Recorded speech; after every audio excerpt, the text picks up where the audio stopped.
Karachi 28 April 2024 Mehran town کے علاقہ کرنگی سے تعلق رکھنے والی مسیحی برادری کے افراد نے مذہبی اور سماجی کارکنوں کے ہمراہ کراچی پریس کلب کے سامنے پرامن احتجاج کیا۔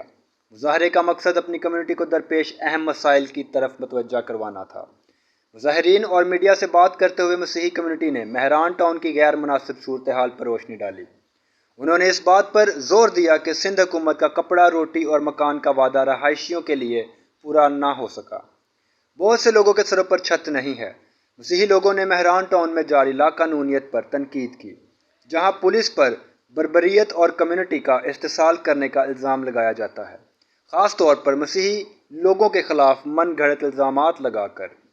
مسیحی برادری نے وزیر اعلیٰ سید مراد علی شاہ پر زور دیا کہ وہ مداخلت کریں اور مسیحی لوگوں کی حفاظت کریں جو طویل عرصے سے علاقے میں مقیم ہیں۔ مسیحی برادری نے کراچی ڈیولپمنٹ اتھارٹی اور کرنگی انڈسٹریل پولیس اسٹیشن پر مہران ٹاؤن کے محنتی لوگوں کے ساتھ ناروا سلوک کرنے کا الزام لگایا۔ مسیحی برادری نے سندھ حکومت پر لینڈ مافیا کے ساتھ ملی بھگت کا الزام لگاتے ہوئے صورتحال سے نپٹنے کا مطالبہ بھی کیا۔ ان کا کہنا ہے کہ مطالبات پر عمل نہ ہونے کی صورت میں شہر بھر میں احتجاج سمیت مزید کارروائیاں ہو سکتی ہیں۔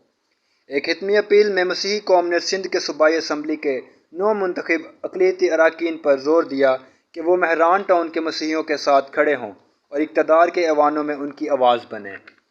ہم اپنے ناظرین کو مہران ٹاؤن کے متعلقہ مزید اپڈیٹس کے لیے آگاہ کرتے رہیں گے اور اس مسئلے سے جڑی کوئی بھی نئی خبر ملتی ہے تو ہم آپ تک پہنچائیں گے۔